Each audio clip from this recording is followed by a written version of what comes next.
Hello, my dear viewers. This amazing story will be very instructive for you. It is very interesting and beautiful.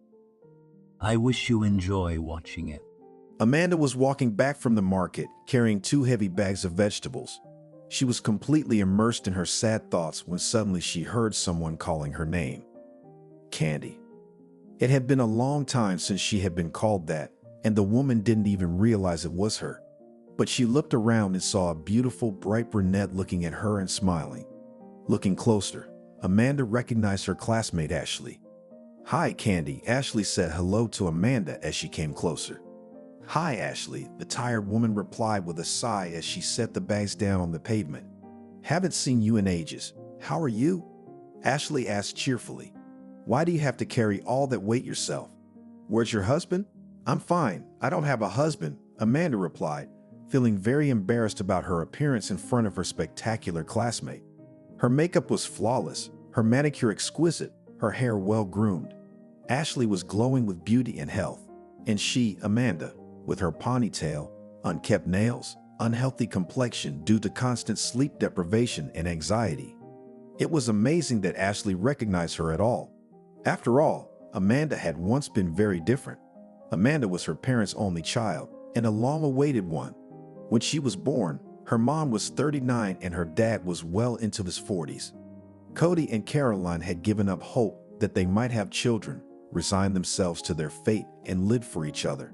And suddenly, such joy. At a doctor's appointment, Caroline learned she was expecting a baby, and she thought that she started early menopause and dragged to the gynecologist to confirm her assumptions. At home, the woman returned in tears, and Cody at first frightened, thinking that his wife was given some terrible diagnosis. But it turned out that Caroline was crying from happiness, learning that he will soon become a father. Cody also could not hold back a tear. Always restrained and stingy on emotions, a former military man, he cried, so much touched his news about the future baby. His Caroline he took care of and literally carried in his arms until the birth, blowing dust off her. Caroline even laughed at her husband, watching him, a big and strong man, clumsily mopping the floor, ineptly peeling potatoes. The skin of the potato slid off the potato as thin and long shavings, but Cody cut off the skin so that less than half of a large potato was left. He had never done anything in the household before. Everything was on her, but now he had learned everything. And soups, which he initially managed to noticeably oversalted, eventually learned to cook so that Caroline thought tastier. She had never eaten anything in her life. The woman's pregnancy was quite difficult. More than once, there was a threat of miscarriage, and the future parents were very afraid that they would lose the child. But thanks to the efforts of doctors who did everything possible to preserve the pregnancy, Caroline gave birth to a healthy baby girl on time, which was decided to be called Amanda. Caroline, who works in a library, loved the book Evenings at a Farm near Dekanka, and especially The Night Before Christmas. So she named her daughter the same name as the heroine of the story, the willful, proud, and beautiful Amanda. With the birth of Amanda, the couple's life was filled with new meaning. They could not put their soul in their little girl. They tried to have the best for their daughter and hoped that fate would allow them to have time to put the girl on her feet, give her an education, and also very much wanted to wait for grandchildren. It was the biggest dream of the parents, to see how their Amanka will become a wife and mother. They are not young. The years are rushing by, adding more and more new diseases. Where can you go from them? Amanda grew up a kind and obedient girl, studied well. Despite the fact that her mother and father adored her, they managed to raise her not spoiled, to instill a love of labor and reading, respect for elders. Outwardly, Amanda was more like her father. Tall, blue-eyed with correct facial features, and from her mother she inherited blonde hair and a charming smile. Young people looked at the pretty girl. Many liked her, but Amanda was in no hurry to open her heart to someone. She wanted to first get an education, a profession, and then already think about creating a family. Graduating from school with a medal and successfully passed the final exams, Amanda entered one of the most prestigious universities in the city on the budget. How happy were Cody and Caroline for her. They were so proud of their blood, who grew up so smart and beautiful. Time passed. Amanda brilliantly graduated from college, got a job, and it would seem live and enjoy. But not so. More and more often her parents began to get sick, especially her father. He was wounded during a business trip to a hotspot, and because of which he had to leave the military service. In age, you can't escape it. Caroline was very worried about her husband, and because of that she often moped and cried furtively while Cody was out of sight, so as not to upset him with her tears. Amanda met Thomas at that time. They worked together, and the girl had long noticed that he was not indifferent to her. She also liked the young man, and that's why, when he once invited her on a date, she didn't refuse. They had a good time, had dinner in a restaurant, took a walk in the evening, fragrant with spring scents in the city. And from that evening they began their romance.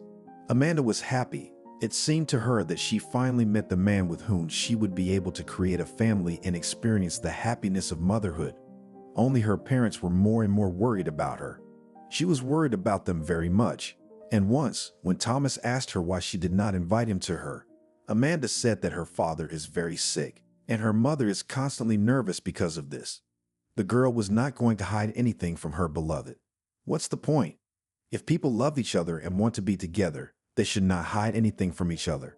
Lies have no place in a relationship, her mother often told Amanda, and the girl remembered her words well and didn't like lying. Why don't you put your father in a nursing home? Thomas asked, after listening to Amanda. Where to? She said, not immediately able to say. For a moment she was speechless with surprise.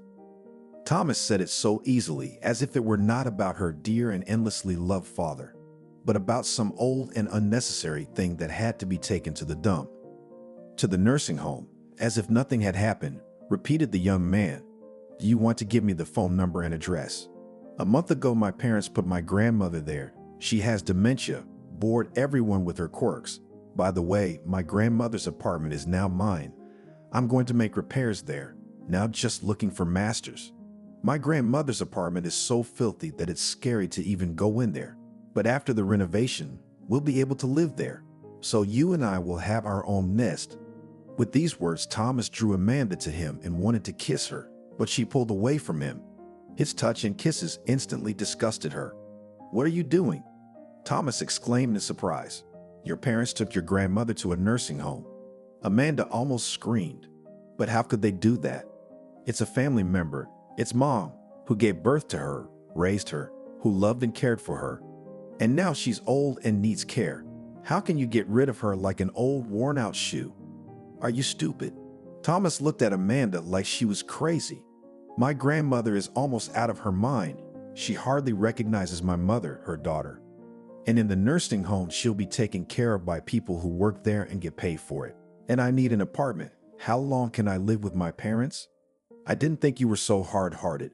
Amanda didn't want to believe what was happening. I would never put my parents in a nursing home.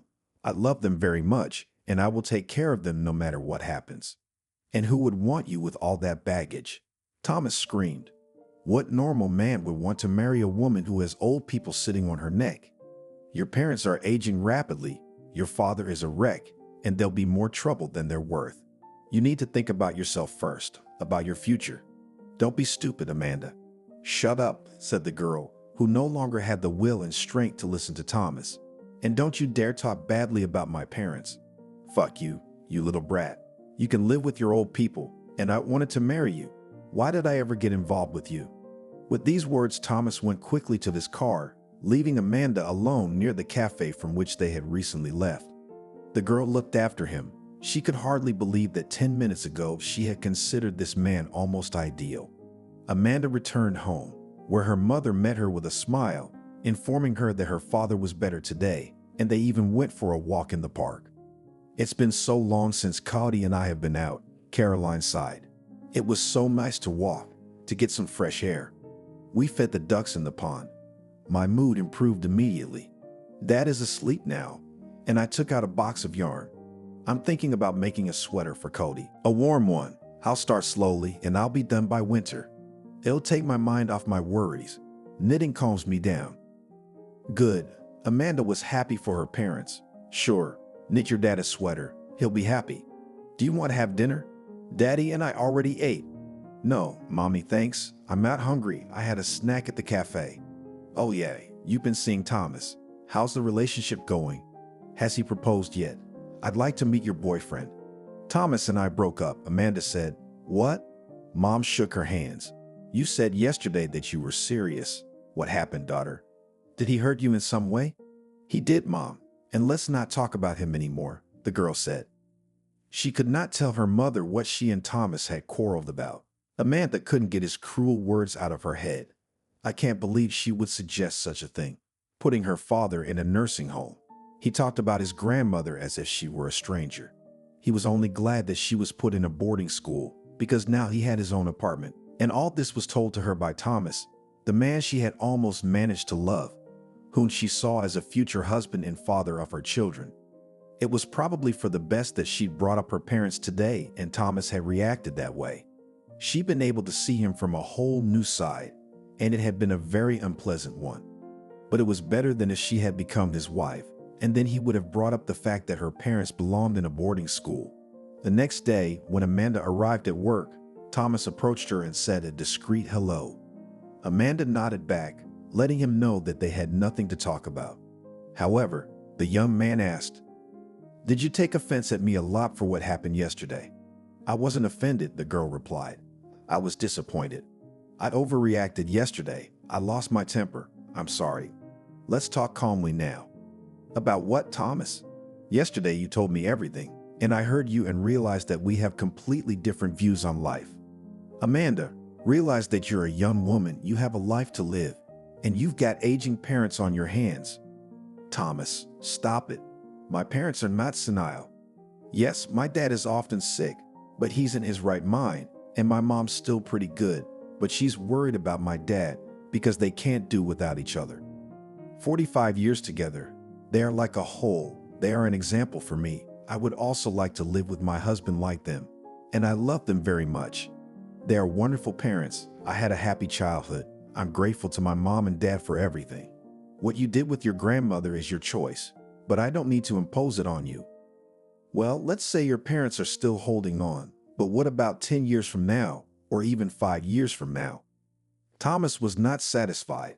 "You see, Amanda, I like you very much, very much. I'd love to marry you. But when I imagine that you will spend your time not with me, but with your old people, and if they are lying down or have problems with their heads, like my grandmother, what then?"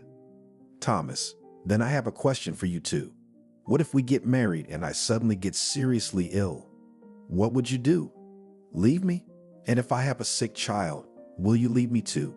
Because you'll think it's a burden." "What nonsense are you talking about?" exclaimed the young man. "Why should you get sick? You are young, healthy, full of vigor. I am young and healthy too, and we can't have a sick child. Why go to extremes?" "They are not extremes, Thomas.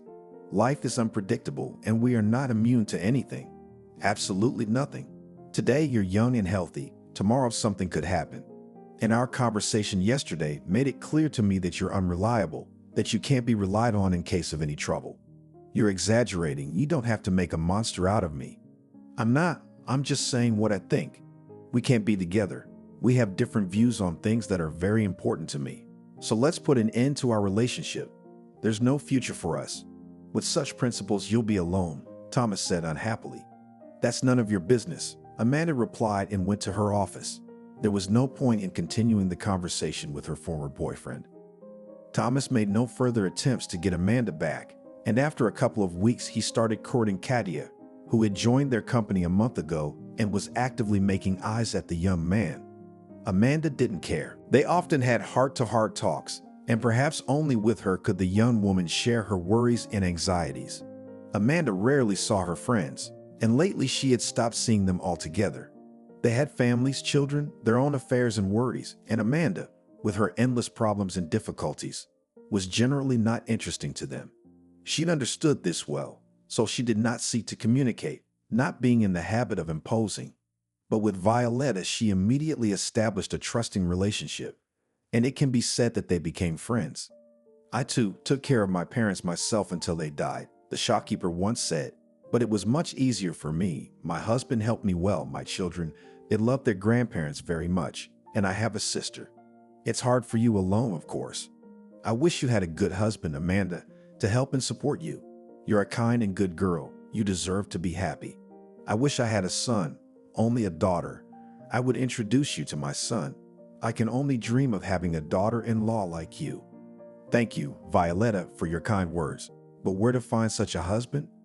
My ex-husband, Thomas, told me that no one needs someone like me with the baggage of elderly parents, and he suggested that I put my father in a nursing home. I love my parents, but I realize that it's unlikely that anyone will need me with my problems. But I can't put my parents in a nursing home. It's very cruel. I'm a fool. This Thomas. He's an idiot, that Thomas, exclaimed Violetta. Don't judge everyone by him.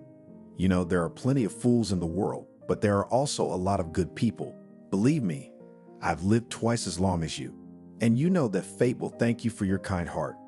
Amanda had a day off and decided to go to the market to buy vegetables. Vegetables at the market were cheaper than in the stores, and the young woman now had to save money. After quitting her job, where she had been earning a decent salary, money was tight, and she had to spend a lot of money on medicines and all kinds of examinations for her parent. Her feelings for Thomas were instantly burned out, so strong was her disappointment in him. And when 6 months later, Thomas and Catherine announced to their colleagues that they were getting married, Amanda's heart did not flinch. She also received an invitation to the wedding. The future newlyweds decided to organize a celebration with a bang and invited the entire team. Amanda did not go to the wedding to her former boyfriend, deciding that she had nothing to do there, and there was no desire. However, Thomas, once bumped into Amanda in the office corridor, stopped her by taking her hand and asked, "Do not regret it? It could have been you in Catherine's place." "There was nothing to regret," the girl replied, releasing his hand and hurrying into his office. Time passed. Cody was getting sick more and more often. He was often in the hospital and had 2 surgeries. Amanda and Caroline did everything to keep him healthy, but Mom's health was failing her too, and the worries were endless. "Daughter, I'm so afraid that Daddy will leave us," she shared with Amanda. "I can't do without him.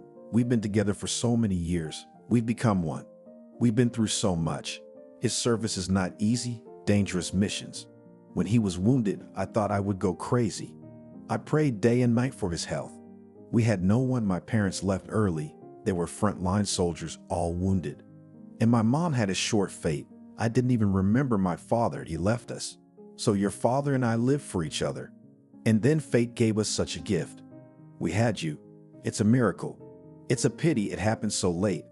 If only it had happened sooner, when we were younger." "Mommy," Amanda hugged her mom. "It was the right thing to do. Everything has its time." "You're right, daughter," Caroline smiled. "I used to write a little poetry when I was young, and now I remembered one. Would you like to read it?" "Sure." "Well, listen, but don't judge me harshly. It's a good poem, Mom, so let's not be sad." Amanda was 32 when Cody went down with the disease.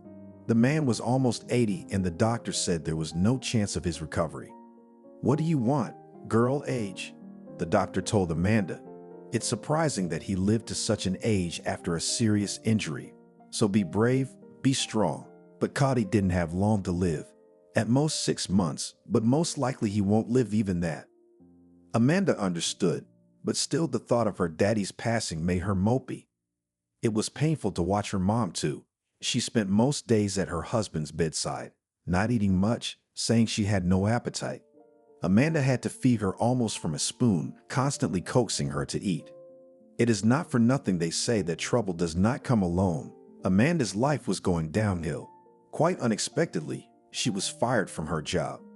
The young woman was being downsized, but she was not surprised that the choice fell on her. In the chair of the boss for a year sat Thomas, and it explained a lot. And "Ashley, everyone has problems, I guess. I have plenty, but why do you need to know about them? It's okay, I can handle it. I'm sorry, but I really have to go." "Amanda, wait, give me your phone number," said a classmate. "Maybe we could call and get together sometime when you have time." "I'm afraid I won't have time soon," Amanda replied, but still dictated her phone number. "Why were you so adamant about not going to the class reunion?" Violetta wondered when Amanda told her about the meeting with Ashley. "Don't you want to see the people you've been in the same class with for so many years? We get together every year. Not the whole class, of course, but whoever can definitely comes. It's always such a positive charge for me. We had a friendly class and years later we are still friends. No, really, why do you refuse? On the contrary, I'd go out, have some fun, relax. I'm not in the mood to go out and have fun. And what am I going to wear? I have only office suits in my closet, which I wore to work, and jeans and t-shirts. I haven't bought a dress in so long, and I don't want to spend money now for one evening. I'm not talking about hair and manicure, and I have to pay for the restaurant, and you know I don't have extra money. No, I'm not going anywhere. Well, my dear, don't think sad thoughts. Violetta almost commanded, which made Amanda smile. I was just about to give you a bonus for good work, so you have money for the restaurant. And as for the dress and hair, it's no problem at all. I have an older daughter who's a hairdresser at a beauty parlor. She will put your hair in order and make a hairstyle that everyone will fall. And she can do manicures and makeup too.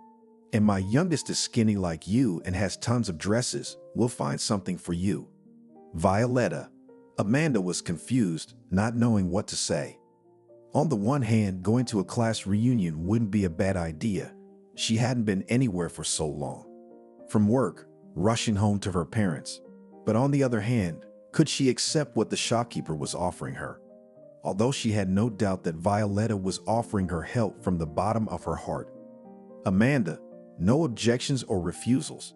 And if you're afraid to leave your parents alone, I can stay with you while you're at the restaurant with your classmates. It is not difficult for me, and I have a lot of experience in caring for the elderly, I told you. You should definitely go to this meeting. Understand that you have to go out sometimes, meet people, have a rest. Give yourself a chance to get away from your worries and problems. Otherwise, my dear, you can mope and even get sick. All right, Amanda agreed uncertainly. Thank you very much. That's good. The day after tomorrow, when you have the day off, I'll introduce you to my girls. We'll pick out a dress for you two. Everything will be fine. Amanda, you'll see. Violet hugged Amanda, who wanted to believe that everything would be fine. That same day, Ashley called Amanda. I can't get our meeting out of my head, Candy. I feel like you're in a lot of trouble. And you know, if you don't want to go to the meeting because you don't have the finances, that's not a problem. I'll talk to our people. We'll put up the money for you. I'd really like to get the whole class together. We'd invited some of the teachers too. They promised to be there. Our teacher's gonna be there. It's a good thing you called Ashley, because I gave you my number and didn't ask for yours. You know, I'm still going to the class reunion and I have the money. Just tell me when and where it is. Great. The classmate was happy. I'll give you all the information in Messenger. If anything, call me. I'll see you later. After talking to Ashley, Amanda decided to tell her mom that she was going to the class reunion. Daughter, of course you should go, her mom encouraged. You're always around us old people. You don't go anywhere. You don't meet your friends. And you're a young woman. You need to organize your personal life. We've worn you out. Having said that, Caroline cried. Lately, the woman had been crying a lot, which upset Amanda, who found it hard to see her mother's tears. Don't say that, Mommy, Amanda said, hugging her mom. You know how much I love you and Daddy. I know, my dear, I know. Thank you very much for everything. You are our late, long-awaited happiness, but I don't want you to miss your happiness because of us. So make sure you go to a restaurant, socialize with your classmates and teachers. On her day off, Amanda arrived at Violetta's house as arranged. Violetta's daughters, Amelia and Katie, were already there. They turned out to be very pleasant young women, as friendly and sociable as their mother. The sisters were quite different in appearance. The younger Amelia was very much like her mother, both in face and figure. She was as thin and tall.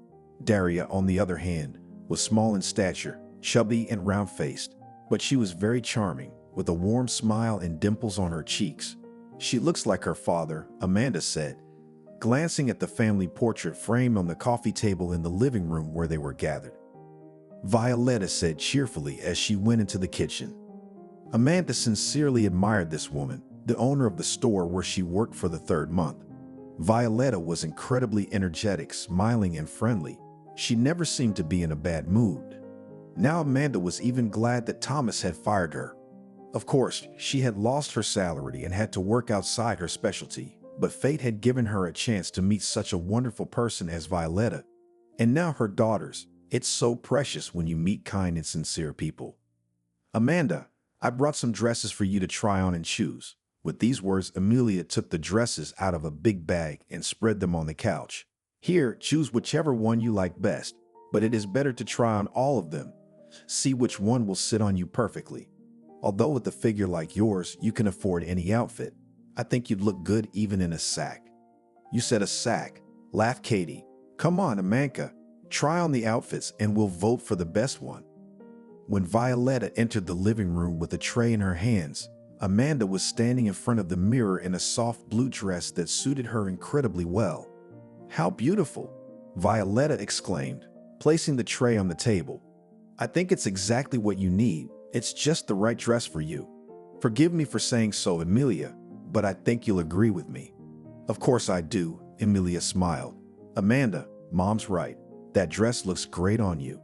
And by the way, it's lucky. It's the dress I wore the day I met my husband. And you know what? Let me give it to you. I'm sure it'll bring you luck too. No, you don't have to. Amanda tried to refuse, although she liked the dress very much. When she put it on and looked at herself in the mirror, she felt as if she had been born in that dress. If you refuse, I will be offended, said Amelia. I have a lot of dresses, half of which I haven't worn for a long time, so take it, it's yours. Thank you, Amelia, thanked Amanda. She looked at herself in the mirror and couldn't get enough of it. It had been so long since she had seen herself in a dress, and even so beautiful. What a difference a dress makes to a woman, Katie remarked. It makes her more feminine and attractive. Amanda, let your hair down. I want to see what kind of haircut I can give you. Amanda pulled down the elastic band she had used to pull her long hair into a ponytail and turned to Katie. It's nice and thick, Darius said, giving Amanda's hair a professional look, but it's dull and the ends are frayed. That's okay, I'll work on your hair and fix it up. Can you come to my salon tomorrow? Violetta said for Amanda. She had tomorrow off too. And now that we've decided on the dress, let's drink tea, girls. I made my first lemon muffin today and I can't wait to see what I make. Mom, I'm never going to lose weight like this, Katie sighed. But how could I refuse your cupcake? It looks delicious. Of course you can't, laughed Violetta. Dig in, girls, or Katie's going to eat the whole cupcake by herself. Amanda felt so good and cozy in this company that for a while she forgot about all her cares, problems, and worries. She thought about how strange life was, and on the contrary, the one whom you thought to be your own person, whom you trusted, could betray you or stab you in the back when you least expected it. Like she did with Thomas. She was ready to commit her life to him, and he turned out to be so unreliable, petty. And even years later, he reminded her that she didn't want to be with him, firing her from her job at the most difficult time of her life. What are you thinking about, Amanda? Violet asked. Oh, nothing. It's nice to be with you, cozy. Thank you so much for the tea, the companionship, and everything you do for me. I don't even know how to thank you. Come on, Violetta said. Do we expect any gratitude? Although, for me personally, the best gratitude is to see your eyes shine. With happiness, of course. Shall I pour you some more tea? No. Thank you, Violetta. I have to go now. Daddy needs an injection soon, and Mom can't do it herself lately. Her hands shake sometimes. I have to go too. I'll give you a ride, Amelia said. Don't forget I'm expecting you at my salon tomorrow, Katie reminded her. Come by at 1 o'clock and we'll have lunch together. We have a cafeteria nearby. Everything is delicious and the prices are reasonable. Amanda smiled and looked at Violetta, who smiled approvingly back at her. As she walked out of the entryway, Amanda suddenly bumped into Thomas. She had no desire to say hello to him, so she preferred to just walk past him. But the man blocked her way and smiled broadly and asked, How are you doing, Amanda? Did you find a job? Imagine that I did. And it's a good one. And the best part is, you're not there. Let me through. Please, Thomas grinned, stepping aside. Maybe you got married too. Maybe I did. It's none of your business. Good luck. Do you know him? Amelia asked Amanda when they got in the car. I do. Do you know him too? I've seen him a few times. He's my parents' neighbor. I know that there used to be an old woman living in the apartment where he lives. Then they put her in an orphanage and he took the apartment. His grandson, I guess. Yes, grandson, Amanda said. And my ex-boyfriend. I never thought I'd meet him when I went to see Violetta. Small world. I take it you two had a bad breakup, Amelia asked. Badly. And while they were driving, Amanda told Emily about Thomas, including the fact that it was because of him that she was unemployed. What a bastard. Amelia was outraged. But you know, all his meanness will come back to him one day. Amanda returned home in a very good mood, and even meeting Thomas hadn't spoiled it. Amanda had no feelings for this man for a long time, but it was hard for her to understand that a man could be so mean and vindictive. If he took revenge on her for breaking up a short relationship with him, it was scary to imagine how he would take revenge on his ex-wife Catherine for leaving him for another man. Amanda knew that after the divorce, Catherine got married almost immediately and moved to another city with her husband. Perhaps it was a coincidence, or perhaps it was because they didn't want to stay in the same town as Thomas. Somehow Amanda felt that it was his fault that his wife had left him.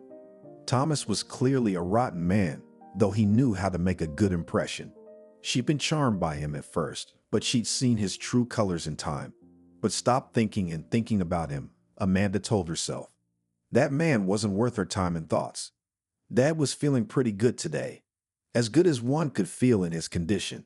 That's why Mom was cheerful too. When Amanda entered the room where her father was lying, Caroline was sitting next to him with a book in her hands, reading him something from the classics. She often read books to her husband, and he loved to listen to her voice, so familiar and soothing. Seeing her daughter, her mother put aside the book and asked, "Is it time for the injection?" And Dad seemed to have fallen asleep.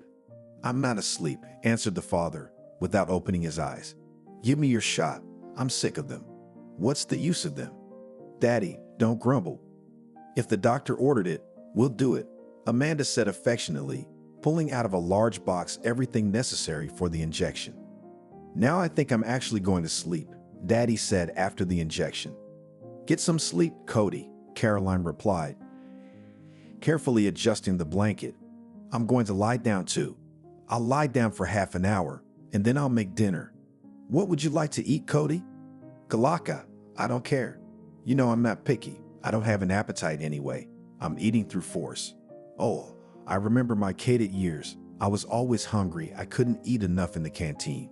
And now I ate 2 spoonfuls and I'm full. That's what old age and illness do to us. I can't wait to get back to my parents. They must be waiting for me.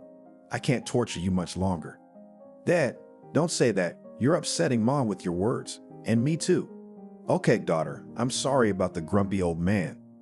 Amanda kissed her father on his wrinkled, prickly cheek and led her mother into the living room, which was now their common room. When her father finally went down, Amanda gave him her small room and moved into her mother's larger room. She decided that it would be better. A seriously ill person should have a separate room. Although Caroline insisted to the last to live in the same room with her husband, but Amanda realized that then her mother would not sleep and rest at all, and in the end would drive herself to sleep. And who would be better off? Amanda covered her with a soft blanket and went to the kitchen to prepare a light supper. Having managed in the kitchen, the young woman decided to try on the dress again, this time with shoes. She let her hair down and twirled around in front of the large mirror in the hallway. And at that moment, her cell phone rang in her purse. The number was no longer in her phone book, but Amanda remembered it by heart. It was Thomas. What more did he want from her? After hesitating for a while, Amanda answered the phone. "Hello again," said the familiar voice she didn't want to hear. "What do you want, Thomas?" Amanda asked. "Why won't you leave me alone? It's just not working out. I saw you today and I can't forget you. Why are you so ingrained in my memory and in my soul? Did you cast a spell on me?" Amanda thought Thomas' voice sounded a little strange. Slurred. "Are you drunk?" she guessed. "I'm entitled to a little relaxation after a hard day's work," the man replied. "Do you think it's easy to sit in the boss's chair?" "I have no idea. I have never sat in this chair. And before you did not drink at all. Are you going to tell me off?" "No, I don't care if you're drunk or sober. I just don't understand why you're calling me. I've been doing some research on you. You're a saleswoman." Thomas laughed, and his laughter gave Amanda an unpleasant sting. "Isn't that creepy? You have a red diploma. Where I work is none of your business, and I like my job." Oh, how rude we are. I mean, I'm ready to forgive you and take you back, but on one condition. I don't need your forgiveness. Amanda's patience was almost breaking and she was getting angry, especially since I'm not guilty of anything in front of you. You left me and I loved you, you fool. I loved you. Do you understand? I didn't love Katia. I started seeing her despite you. I thought you'd get jealous and want me back, but you traded me for those old people who belong in an almshouse. Shut up, Amanda said rudely, which was not her usual way, but she couldn't listen to Thomas's nonsense any longer. You didn't love me because a man like you can't love anyone but yourself. I just hurt your feelings, that's all. That's why you get mad and take your anger out on me. I'm never coming back to you or to work while you're there. And don't ever call me again. Forget my number and forgive me too. Saying that, Amanda disconnected and immediately blacklisted Thomas' number. Why did he call? Such a nice day today, and he ruined it with his drunken ramblings. Why are you yelling like that, daughter? Caroline asked, looking out into the hallway. What happened? Who called? They offered me a loan. They'd had enough. I'm sorry, Mommy. Did I wake you up? No, I was awake. I fell asleep for about 10 minutes and woke up. Are you going somewhere? That's a beautiful dress. I told you about the class reunion, so I'm trying it on. Do you like it? I love it. You're so beautiful in that dress, just like a movie star. It's good that you bought yourself a dress. You were always wearing jeans and sneakers. The dress was given to me, Mommy. Amanda smiled and told Caroline about the time she had spent with Violetta today. What nice people. God bless them, said Mommy. Our world would have collapsed long ago, drowned in anger, if there were no such kind and sympathetic people. It's a pity that not everyone is like that. There are a lot of scoundrels too. Yes, it's a pity. Amanda agreed with her mother, remembering her conversation with Thomas. Go show your dad if he's awake. Let him see how beautiful you are. The day of the class reunion came. Amanda had been nervous all morning. Her father had taken a turn for the worse today, and Amanda wondered whether she should go to the meeting at all.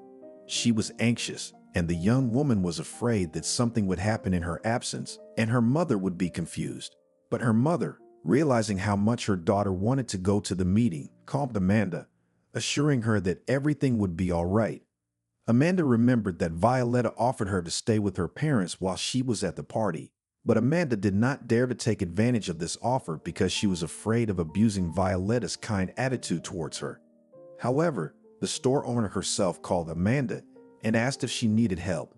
When she heard that Cody had taken a turn for the worse, the woman said, "Okay, Amanda, don't panic too soon, and don't give up on the party. You deserve it. Dashka and I will be here today to help you get ready. Kitty will make you up, and I'll stay with you to make sure you and your mom are comfortable. We've already met Caroline, so give her a heads up. We'll have a heart-to-heart. We'll have tea. She wanted to show me the family album last time, so we'll see. I can't thank you enough, Violetta. You do so much for me. Amanda, we've been over this. You don't need to thank me. Just be happy. You know, I'm a happy person. I've been blessed with a lot of good things in life, and I just want everyone around me to be happy. Of course, it's impossible, but if I can do anything for the happiness of a good person, I'll do it. That's my nature, and I brought up my daughters that way. You have to help people if you can help them. Yes, your daughters are wonderful. Thank you." At 6 o'clock in the evening, beautiful and dressed up Amanda got into a cab and went to the restaurant to meet her classmates. She felt anxious, but it wasn't anxiety for her parents, who stayed at home under Violetta's watchful eye. Amanda was worried because she hadn't seen her classmates and teachers for a long time, some since the day they graduated from high school. It was a pleasant excitement, the anticipation of a joyous reunion. Are you going to some kind of celebration? Amanda was asked by the cab driver, a nice gray-haired man who was also very talkative. Yes, a class reunion. When did you graduate from high school, dear young lady? About 5 years ago, maybe. No, it's been 15 years. Wow, I thought you were as old as my daughter, but she just turned 25. You look great. Thank you, Amanda smiled, thinking to herself that the cab driver was exaggerating, but she was still incredibly pleased. Katie was a real professional after all. She was a professional. She was magic. Amanda didn't recognize herself in the mirror today when Violetta's eldest daughter did her makeup and beautifully styled her hair. Caroline cried when she saw her daughter. "How beautiful you are," said the old woman, admiring her little girl. "She is not only beautiful, but also very clever," Violetta praised Amanda. "That's true, but I want her to be happy too. She will beat Carolina, don't doubt it," Violetta said confidently. "And this dress, by the way, is a happy one. Maya Rinka met her destiny in it. May Amanda be lucky too." "Oh, God willing, I pray for it every day," Caroline sighed, wiping away her tears. "If my daughter met a good man, then I could die in peace." "What are you talking about?" Violetta hugged Amanda's mom. "You don't need to hurry to the other world. Live a long time, you still have grandchildren to wait for." "Grandchildren are such a blessing. I have 3. I love those little rascals." Amanda got out of the cab and headed towards the restaurant building. On the porch stood several people in whom the woman recognized her classmates. They all looked in her direction, and Vidya Smirnov exclaimed enthusiastically, "Wow, Candy, is that you? That's someone I haven't seen since graduation."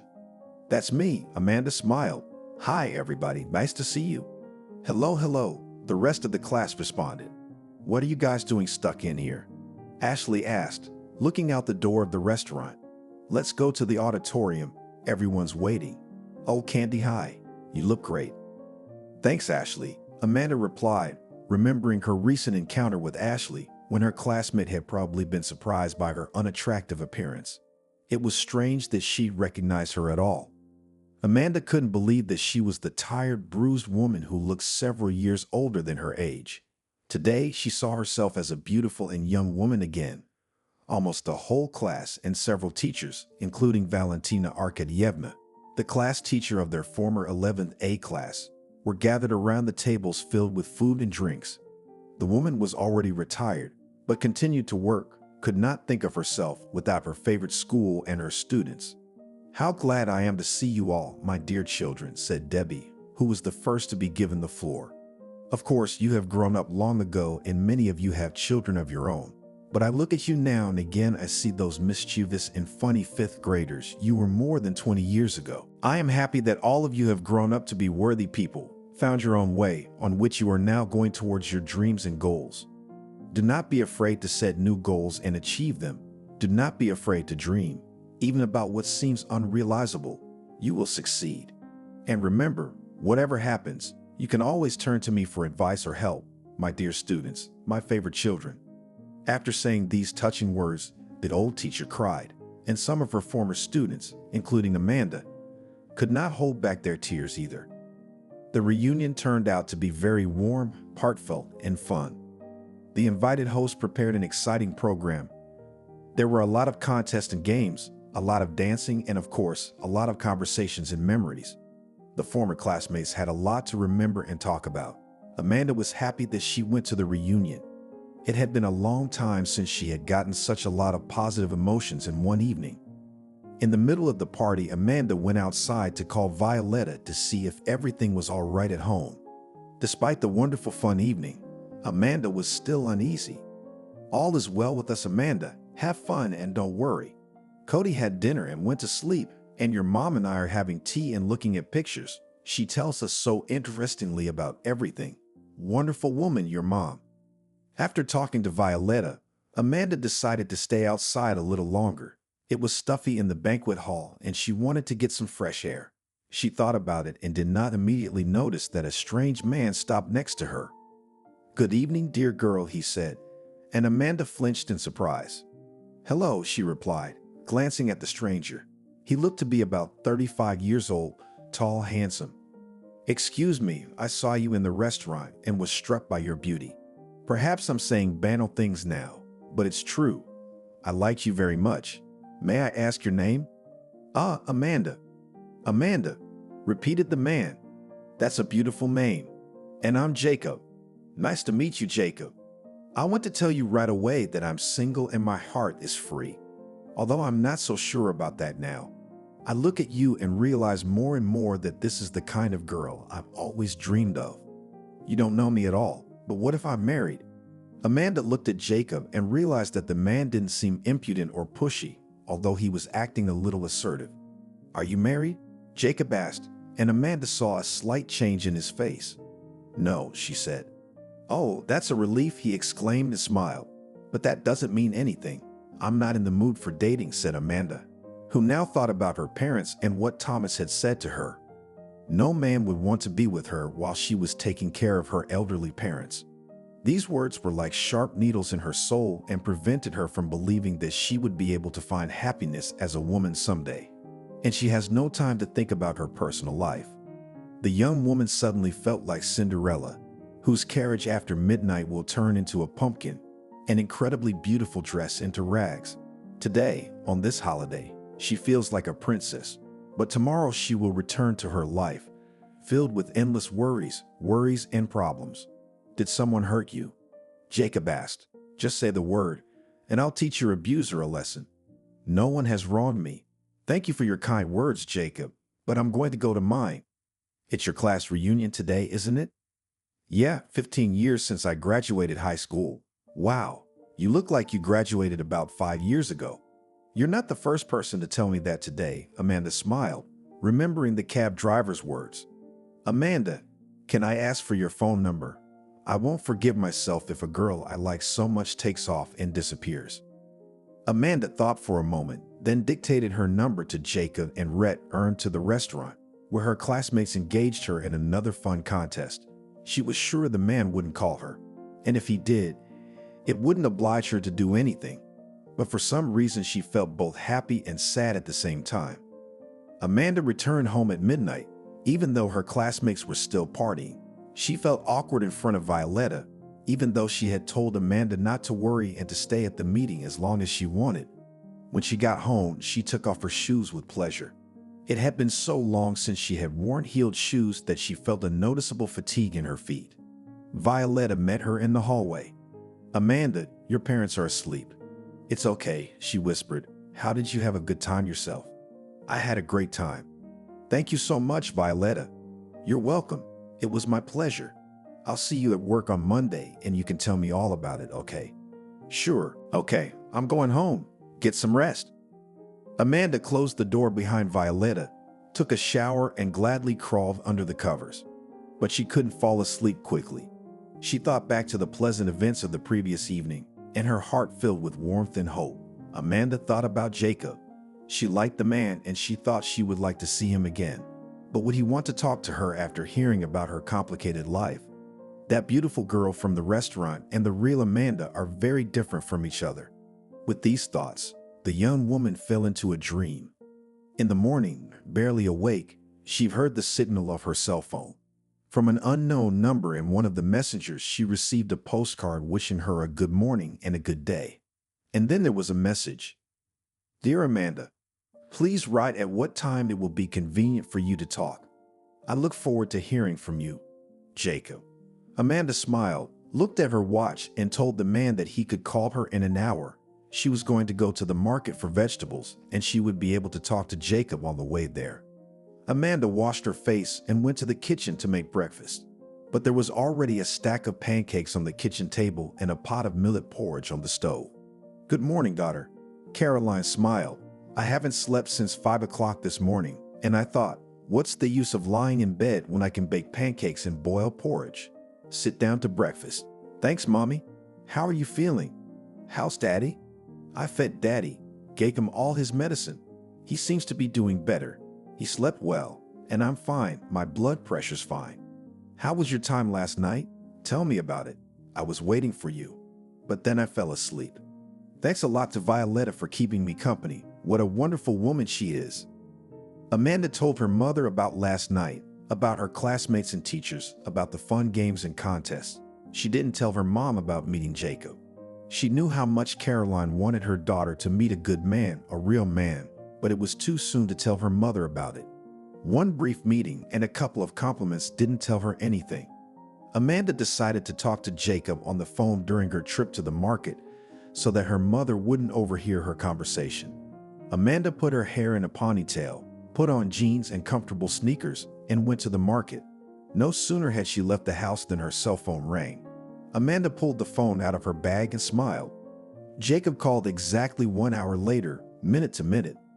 It was as if he had been sitting there waiting for the moment to make the call. Barely waited for the opportunity to hear your voice again, Amanda, the man said.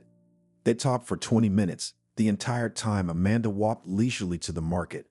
She deliberately took her time. She was interested in talking to this man. But then she said, Jacob, I can't talk anymore for now. Let's call later. Amanda, I'm sorry to ask. Where are you located? I hear there's a lot of noise around you. I'm at the market for vegetables, as Amanda said. For vegetables? Jacob asked. You must be loaded. Do you have someone to help you, or are you going to do the heavy lifting yourself? I don't have help, but it's okay. I'm used to it. No, Amanda. I'm sorry, but this isn't right. A fragile girl shouldn't be carrying heavy bags. Okay, here's the deal. Tell me where the market is, and I'll come by car to take you home and help you with the bags. No, Jacob, Amanda exclaimed, a little startled by the surprise. It's completely unnecessary. I can do it myself. It's not unnecessary, it's normal. And besides, I really want to see you. Let's combine the two. What's the address? And Amanda dictated the address. Great, the man was pleased. It's not too far from my house. I'll be there soon. I'll call you when I get there. The young woman paused in confusion, then thought it might be for the best. Let Jacob see her as she really was. Unmade, plainly dressed. Maybe he wouldn't recognize her at all, and she'd tell him about her parents right away. Let her know everything from the beginning. And this will probably be the last time they meet. But it wouldn't hurt her. She wouldn't have time to get used to him, wouldn't have time to fall in love with him. And she could fall in love with this man. She liked Jacob. In the meantime, since he'd offered to help, she could get more vegetables to last her a while. It's not exactly a pleasure to carry heavy bags. Not for a frail woman. Jacob was absolutely right. 15 minutes later, the man called Amanda and told her he'd left his car in the parking lot and was on his way to the market to help her. Not even yesterday, when she had driven to a classmate reunion, had she been this excited. She imagined the disappointed look on Volodya's face when he saw her, but it was different. Jacob recognized her immediately, smiled, and immediately took the heavy bags from her hands. Is there anything else you want? He asked. Let's go with you, agreed? I'm in. I'd like to buy some more fruit and greens. Okay, the man nodded and then asked, You've got so much, obviously not for yourself, right? I live with my parents, Amanda replied. They're elderly, my dad is lying down, and my mom's health is failing. I see, Jacob nodded. Let's go get some fruit, shall we? So you live with your parents and take care of them? Jacob asked as he and Amanda got into the car. Yes, I'm the only late child in the family, and my mom and dad never thought they'd have children, and then I was born. That's great, Jacob said after a moment's thought. You have parents, it's such a blessing. Amanda looked at Jacob in surprise. Of course, she had not expected him, like Thomas, to immediately suggest that she put her parents in a boarding school, but she had not expected him to be as happy as if he had heard about her situation. I don't have parents, Jacob sighed sadly, starting the car. My dad died before I was 2, so I don't even remember him. My mom had a heart condition, and the doctors wouldn't even let her give birth, but she took the risk, and still she was gone when I was 7 years old. She managed to take me to school, to the 1st grade, and a month later she died. My aunt, my mother's sister, raised me. I'm grateful to her, of course, although our relationship was not very good. I was difficult, I was a hooligan. I was always in contact with bad companies. Aunt Rita had a hard time with me, but still did not give me to the orphanage. And then it still took up my mind. After school, I went to the army. There I finally got my brains in place. My goals in life appeared. I got a profession, graduated from the institute by correspondence. But I didn't have a family. I was married, but it didn't work out. We separated. So, Amanda, having a mom and dad is such a blessing. Will you introduce me to your parents sometime? You'd really like to meet them? Of course I would. I'm very serious about you, Amanda. Don't think I'm throwing words around. I don't. It's just that this is all happening so fast. We just met yesterday. Let's not rush things, okay? Let's not, but I'm pretty sure you're the woman I want. And by the way, I like you as much today as I did yesterday. I was afraid you wouldn't recognize me at all today, Amanda smiled, and that you'd be disappointed when you did. No, on the contrary. Yesterday you were dazzlingly beautiful, and I was afraid you wouldn't want to talk to me. I was afraid you'd be arrogant, but you're very kind and sincere, and these are the most important qualities in people for me." The car ride to Amanda's house took less than 5 minutes. Jacob took the bags into the apartment and was about to leave when Caroline came into the hallway, and Amanda had to introduce him to her mom. She introduced him as an acquaintance who had kindly offered to help, but Mom immediately guessed that this was no longer just an acquaintance. It's been a year and a half. Let's find out what has changed in the lives of our heroes during this time. I think that my dear readers have already guessed that the dress in which Amanda went to the meeting of classmates, and indeed, turned out to be happy. Maybe it wasn't the dress at all, but that night our main character met her destiny. Their relationship with Jacob developed very quickly. He turned out to be a good and reliable man, able to love and take care of his beloved woman. And Amanda's heart also opened towards this love. Cody had time to rejoice for his daughter, who found her feminine happiness, and soon he was gone. Caroline had a hard time with the death of her beloved husband, but Amanda and Jacob surrounded her with care and attention, making her realize that she is not alone. She has a family. There are people who love her and who need her very much. And soon Amanda told her mother that she would have a grandson or granddaughter, and this gave the old woman the strength to live on. After meeting Jacob, Amanda managed to find a job in her specialty, and she quit the store. But with Violetta, they continued to communicate, and with Katie and Amelia became friends. Amanda and Jacob signed, deciding to do without a wedding. Now our heroes are preparing for the birth of a baby. They did not recognize the sex of the child in advance, as they will be equally happy with both a boy and a girl. But they have already thought of names for the future baby. If a boy is born, they will call him Molly, and if a girl, Molly, in honor of Jacob's mother. Sometimes it seems that life has reached a dead end, from which it is almost impossible to find a way out. But that's when we can have people in our lives who will lend a helping hand. That's what happened in Amanda's life. After a series of troubles and hardships, fate stopped testing her for strength and brought our heroine together with good people, thanks to whom her life got better and gained new meaning. John grew up in a very wealthy family. He never had a problem with money. His parents provided him with everything he needed and more, and he was allowed not to work until he was old, although he never worked a day in his 33 years. So sometimes he pretended to help his father. He held a management position in his company, but in fact, he did nothing useful. John wasn't too interested in his father's business. He was more interested in traveling the world. His passport was dotted with stamps from various countries where he had been. It seemed that everything was perfect in his life. His own apartment in Washington, spacious and bright, with luxury renovation and luxury furniture. An expensive car given by his parents on his 30th birthday, although he had been driving since he was 18. But back then, cars were simpler. 34 million maybe, and now this beautiful Bentley. People turned their heads when he drove by. He was always surrounded by crowds of beautiful girls who looked at him with wide open eyes and dreamed of marrying him. True, John was in no hurry to marry. "Yes, of course. Did you want something?" The girl asked him quietly. "Oh yes, I would like you to have dinner with me tonight," John said triumphantly. "Thank you, but I can't," she replied calmly. John was rarely refused, not only at work, but in life in general. As a rule, the smell of his money attracted girls wherever he was. "Why can't you?" "Can't get off work." "I'll take care of it." "No, please don't. I can't because I'm getting married in 2 months. I don't really date anyone but my fiancé. But I'm very grateful to you for inviting me." "I can make you," John said and smiled. "I don't think so," Julian replied somewhat defiantly, "or rather, I hope you'll be reasonable." "What if I'm not so sensible?" he asked, trying to sound charming. "Then I'm afraid I'll have to tell your father," Julian replied quietly. "And what? My father's not the boss of me. And besides, he'll do anything I ask him to do. Even fire you if I want him to." "John, I'm afraid I don't want to continue this conversation. I'm sorry, but I have a lot of work to do. And while I still hold my position, I want to do my best. Please," she said, stepped closer and gestured for him to leave. He didn't like that at all. He stormed out of her office like a bullet and headed for his father. He, as it turned out, was not at his desk. Frank had warned Human Resources a couple years ago that his son couldn't fire anyone he wanted. There was a similar situation where a girl his son liked didn't want to give in to him.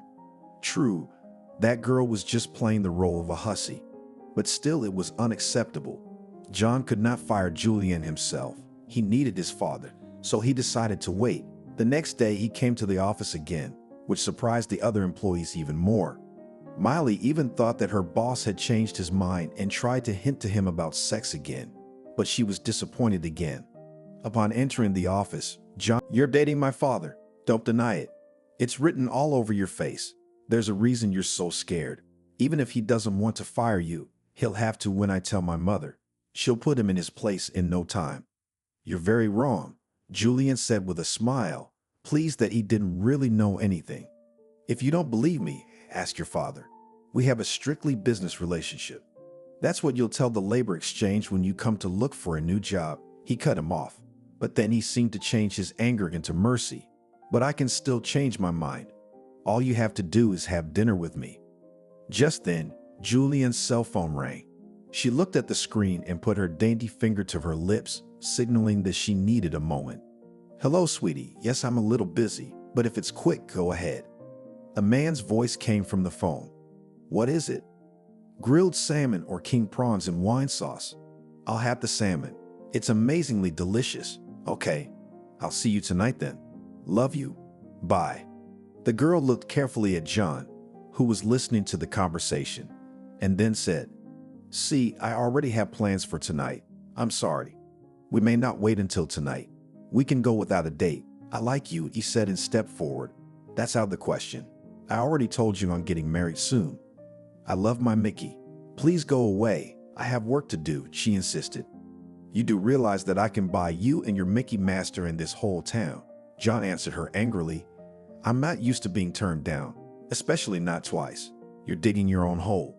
"Then I'll have to dig it deeper to make a pool," Julian joked, which made him even angrier. "Fine, take it out on yourself." He walked out of her office, but he was angry with himself for some reason. "Why did she give up on you? She said no and she said no. Let her go. You got plenty of girls who will do anything for you. Why do you need that gray office mouse?" John went to the bathroom, washed his face, and was on his way back to his office when he saw that Julian was in a hurry. He decided to follow her. The girl walked out into the parking lot, looked around, and headed straight for an expensive SUV, which the man easily recognized as his father's car. So he was right, and they're together. But before he told his mother, John decided to get proof. He took out his iPhone and turned on the camera, but he didn't have time to take any pictures because the car touched down and drove to the parking lot exit. His Bentley wasn't far away. He quickly started it up and decided to play detective. Frank and Julianne drove to a cozy cafe not far from their office. Apparently, they were going to have lunch. Perhaps they had other plans for later.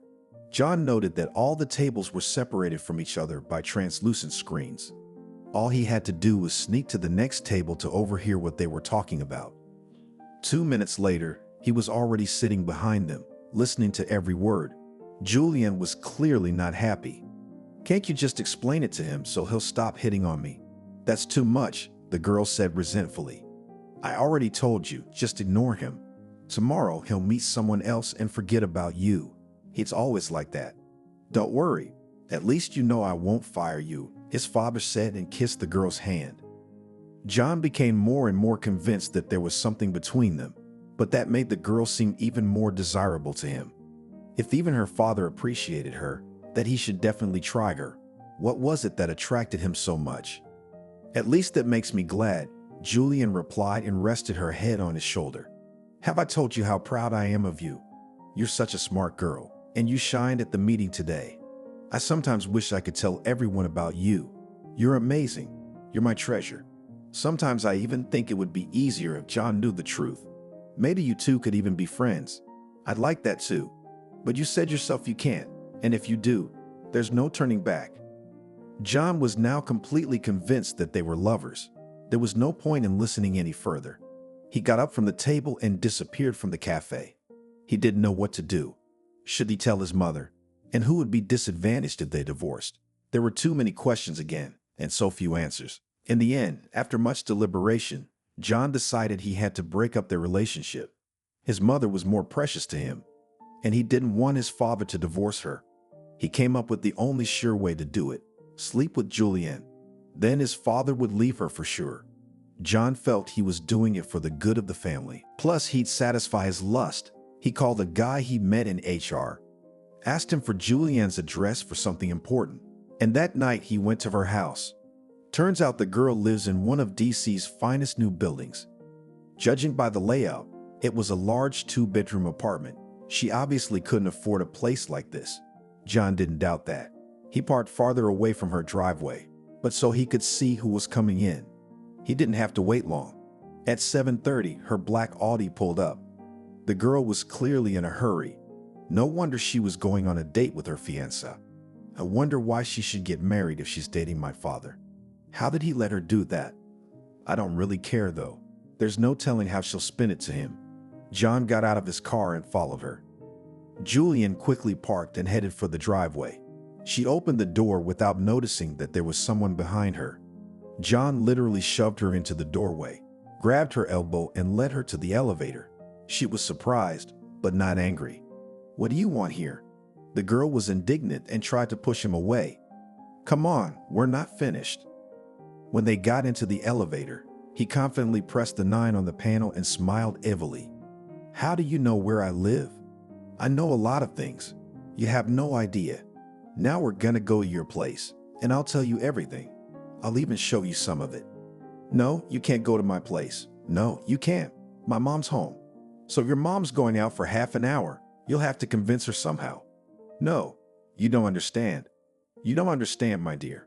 I don't know why, but I liked you right away, and I won't rest until I get what's mine. If you won't do it my way, you'll do it my way." In fact, this behavior was completely out of character for John. He'd never done anything like this before. But at that moment, he was out of his mind. The elevator doors opened and John literally pushed Julianne out of it.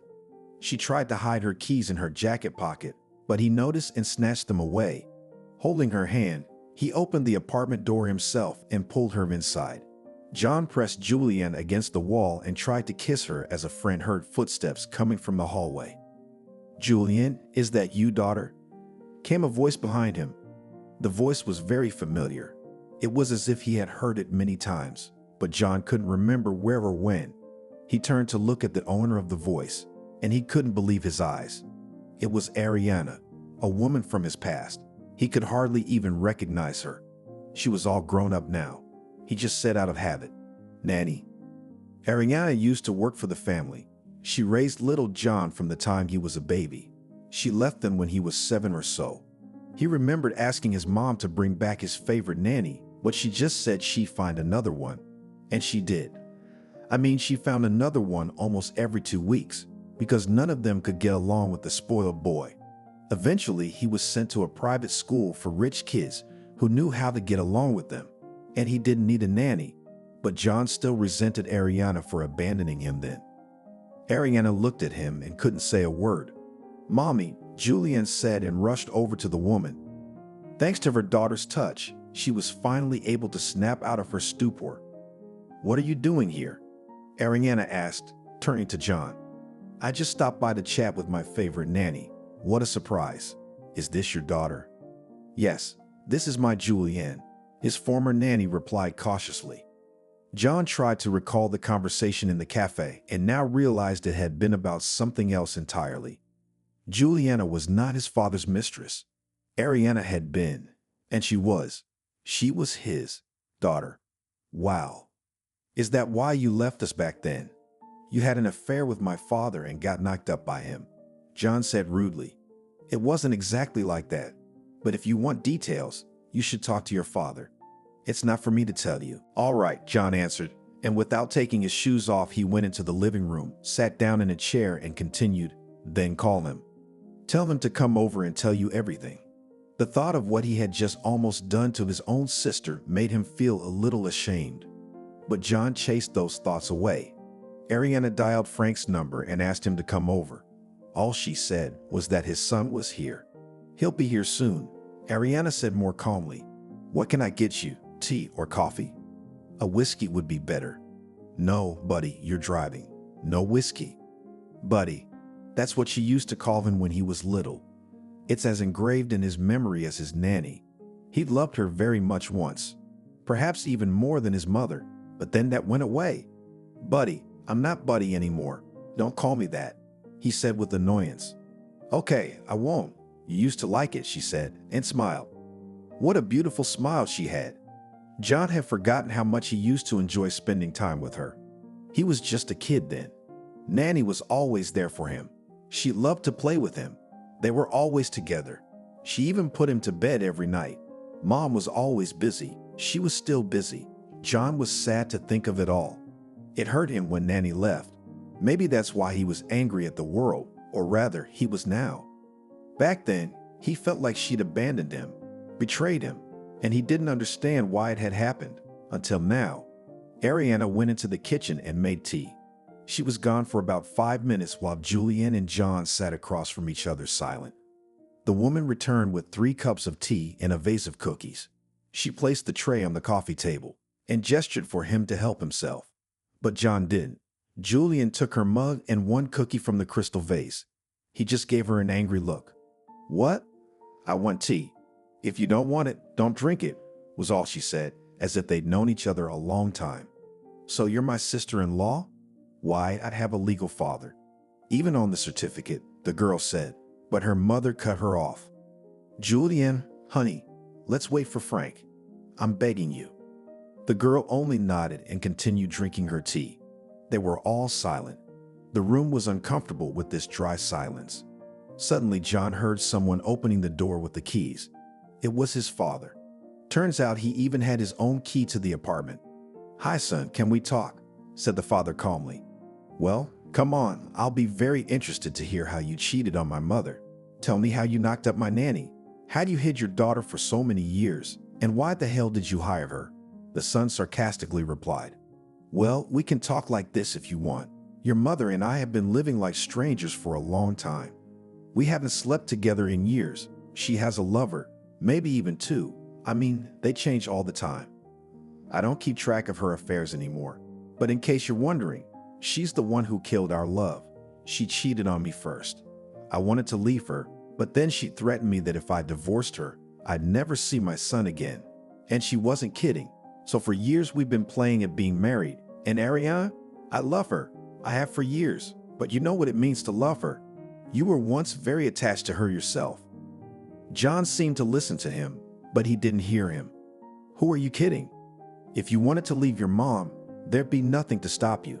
So you've just been lying to her all these years, and you've been lying to her. Lovers?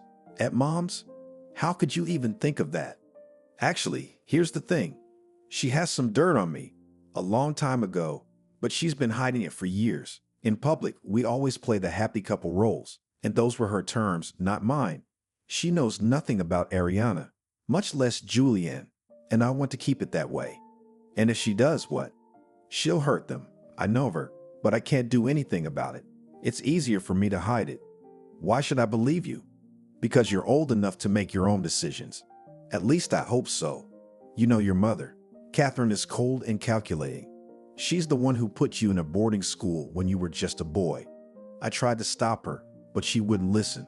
How much warmth or motherly care have you gotten from her over the years? She gave me a Bentley. Isn't that the best expression of love? That's why I raised you to be such a mercenary, son. I had a good example in front of me. You got your love for money from your mom. You always thought money could buy happiness. She doesn't love anything but money. That's why she gave me the Bentley. Only she bought it with my money, in case you remember. Yeah, and she told me she wanted me to do better than anyone else. And she may not have been a drooling sissy like other moms who blow the dust off their kids. But that doesn't make her a bad mom. What did you get me? Some stupid sweater? Is that how you appreciate me? Actually, Ariana made that sweater, and she knitted it with love for you. I just couldn't tell you that. And by the way, Ariana picked out a lot of your other birthday presents too. Although you didn't appreciate them, because you only appreciate money.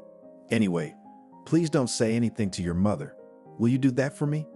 John looked at his father and could not believe his ears.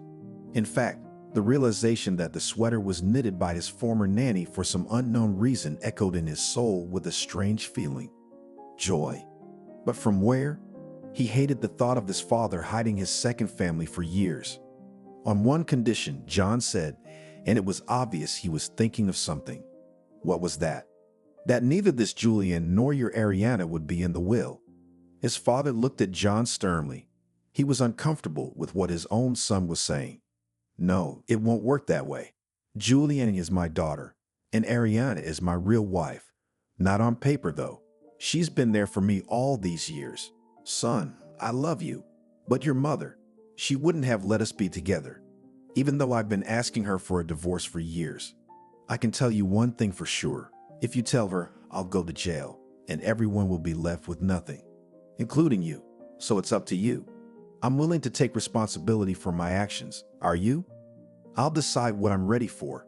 John snapped at her, then jumped up from his chair and left the apartment. Ariana was upset. On the one hand, she was sorry for what had happened. On the other hand, she hadn't seen John in a very long time, except in pictures. He had grown up to be such a handsome and strong man. When John was little, she had adored him. When Ariana was only 18 years old, she got a job as a nanny for a rich family. She needed the money badly. She was a correspondence student, but she couldn't pay her tuition. Her parents left her to her grandmother a long time ago.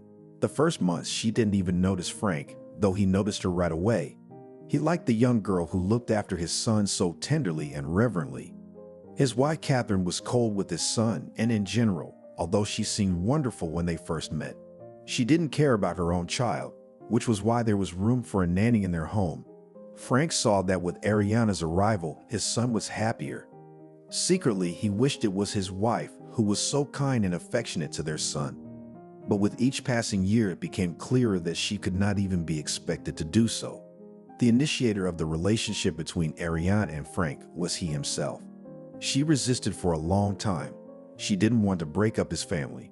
But when she realized and saw with her own eyes that there was no family, she gave up, especially since she had long ago fallen in love with the boy's father. At first, they loved each other secretly. There were many rooms in the house. You could hide in any of them. But when Ariana got pregnant, Frank made her quit her job. She didn't want to leave John. She missed him for a long time, but there was no choice. Frank put his beloved in a small apartment not far from their now former office. She lived there with her daughter for the first 5 years. He visited them whenever he could and helped them with money. For a few years, they lived in a 3-bedroom apartment in a bedroom community far from the center. Frank was always very careful. He didn't want his wife to guess anything. When the company's income became many times higher, he bought Ariana a large, cozy apartment in a new building where his son visited today. Frank raised Julian with love and tenderness. He made sure that she had a good education. He himself often liked to talk to her about adult topics, even when she was just a baby. He liked how bright and serious his daughter had been since childhood. At times like this, he regretted that he had been less involved with John. It was a bad idea to send him to a boarding school, but there was nothing he could do to change that. His son was old enough to ignore his parents and their interference in his life. When Julian graduated, her father offered her a job at his company. She started out in the lowest positions so as not to arouse the suspicion of others. But in time, she made it to the position that was meant for her in the first place. Ariana loved Frank all these years, and he loved her. She was his outlet, his soulmate. In her arms, he always found tenderness and support. Like many other wealthy people, Frank started his business not the most honest way.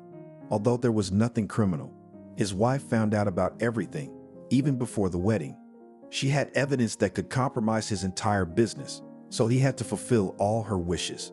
In secret, Frank hoped that Catherine would meet another man, fall in love, and leave him.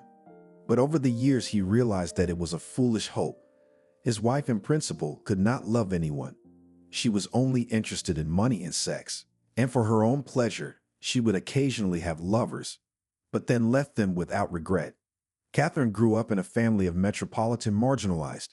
Her parents didn't just adore her, they laid everything they had at her feet, and in return laid on her all their dreams, which she was bound to realize. Married, the daughter stopped communicating with her parents from the word completely.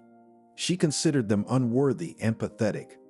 Pride was more precious to her than anything else, even money. She was so proud of herself. when she was able to get a rich Pinocchio in the person of Frank, which greatly increased her social status in the eyes of the public. And she didn't want to lose him for any reason.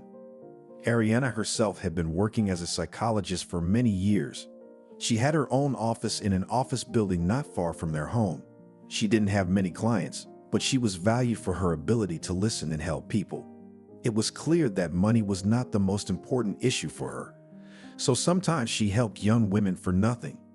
In secret, even from her husband a couple of years ago, she created a fake Instagram page and subscribed to John under an assumed name. She was curious about his life now, but it was impossible to see him. She curiously looked at all the photos he posted on his page. She always liked them and sometimes even commented on them. A couple of times John even liked her comments, and she was insanely pleased. The woman realized that she was being silly, but she couldn't deny herself this little joy. For this account, she bought a separate phone, which she hid in a secluded place. Now the woman looked fearfully at her husband and did not know what would happen next. She wished she had at least a small chance to talk to John. She was sure she could get him to listen to her. They were strangers now, of course, but he had once valued her very much. She was afraid to imagine what would happen if he decided to tell his mother. John went back to his apartment and poured himself a drink. He still couldn't process the information from that day. His whole life had been tainted with falseness. His mother and father hadn't been together for a long time. They didn't love each other all those years ago. And him? Did they even love him? Or was that a sham too? He sat on his bed and looked at the painting that had already hung in the apartment when his father handed him the keys to it. John wasn't much into painting, but this was a painting he was very fond of. It soothed him in moments of sadness. It gave him a kind of warmth. He didn't quite understand why it was so precious to him. That night, he drank himself into a stupor and fell asleep in his clothes. Didn't even take a shower.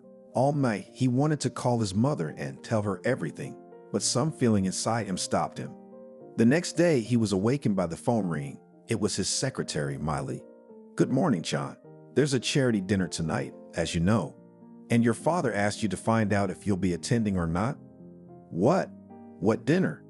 John asked, trying to fight off his headache. "I'm not going anywhere tonight. Tell him that." He just hung up and forgot about the call a minute later. John was still drunk from last night. He slept through most of the night.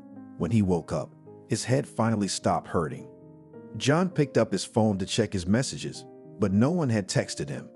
He accidentally opened the camera and saw his reflection in it. His face was angry and swollen.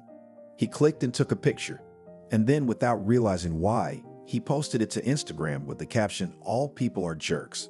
Not half an hour later, "Where shall we meet? Your place? Write down the address." John wrote the address and a message came back. "I'll be there in half an hour." He thought it was bullshit, but just in case, he took the gun he had for self-defense out of the safe and put it in the dresser drawer in the living room. He didn't know why he had sent his address to a stranger. He had no idea what to expect from this meeting, but curiosity got the best of him. Half an hour later, the doorbell rang. John looked through the peephole, but someone covered it with his hand. He wasn't a coward, but curiosity ate him up more, so he decided to open the door to the stranger. On the doorstep of John's apartment stood Ariana. She was wearing a beautiful dress of a delicate cappuccino color and a hat to match. It looked like she was disguising herself so no one would recognize her. "Well, come in if you're here," he said, and let her in, though he was surprised to see her. The boy had no idea of who was coming to see him that evening, but he certainly didn't expect it to be her. "Hey, buddy, how are you feeling?" John wasn't in the mood for small talk, but he wondered why she was here. "Why are you here?" "I wanted to see you. I was worried about you," the woman admitted. "Why should I be?" "Because I love you just like I used to." "Yeah, that's what I believed. Now you're going to start begging me not to tell my mother anything." The guy threw her a scornful look. "I wasn't even planning on it," Ariana said and sat down in the chair. She looked around and smiled contentedly. Everything in the apartment was the same. Nothing had changed. It was clean, though a little dusty. "So why are you here?" "How about some pancakes with condensed milk?" she asked, smiling again. "The kind you used to love when you were a kid." John grinned unhappily. It was true. His nanny often made him pancakes with condensed milk. He still remembered the flavor. "I don't have any condensed milk," he said grudgingly, realizing that she'd managed to get a hold of him. Ariana opened her bag and took out a jar of condensed milk. She looked at John and said, "I've got some." John suddenly smiled. "You're crazy, you know that. And anyway, it's just condensed milk without pancakes. No luck. I still have flour, eggs, milk, and even vegetable oil here," Ariana told him with a smile. She had a nice bag, though not that big. He wondered how it all fit in there. "You sure are crazy. At least now I know why women buy bags like that. Is there a frying pan in there too?" "No, you have a frying pan in your kitchen." "You're wrong. I have no utensils at all, at least not for cooking." The woman looked at him surprised and only mysteriously said, "Actually, you do." "How do you know?" he asked, a little surprised. "Come on, I'll show you," Ariana replied and walked confidently into the kitchen. She went to the work table, gently pressed the side panel with her finger, and it opened. John stared and couldn't believe his eyes. Inside was a pile of all sorts of things. Pots, pans, bowls. Where did they come from? "I always thought it was just a table." "How did you know there was anything in there? I mean, there's not even a handle. I didn't even know they opened." In fact, John was rarely in his kitchen at all. He preferred to eat in expensive restaurants, and at home he could only occasionally order food with delivery. If he invited the... John didn't even know he had that lamp.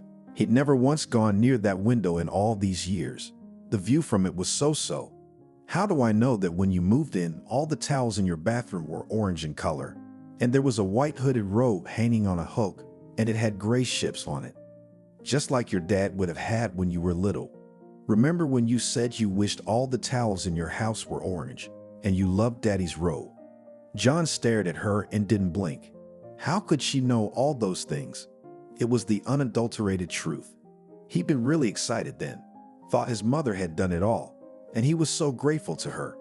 He had thought it was the first time in years that she had expressed her love for him in such a way. And now it turns out it wasn't her at all. "How do I know you have a very beautiful painting across the bed? There's a picture of the sea, a sunset, and a small yacht in the distance. And if you look closely, you can see a young woman in a blue dress on the yacht. She has red hair, isn't she?" "Tony, you painted the picture yourself," John grumbled.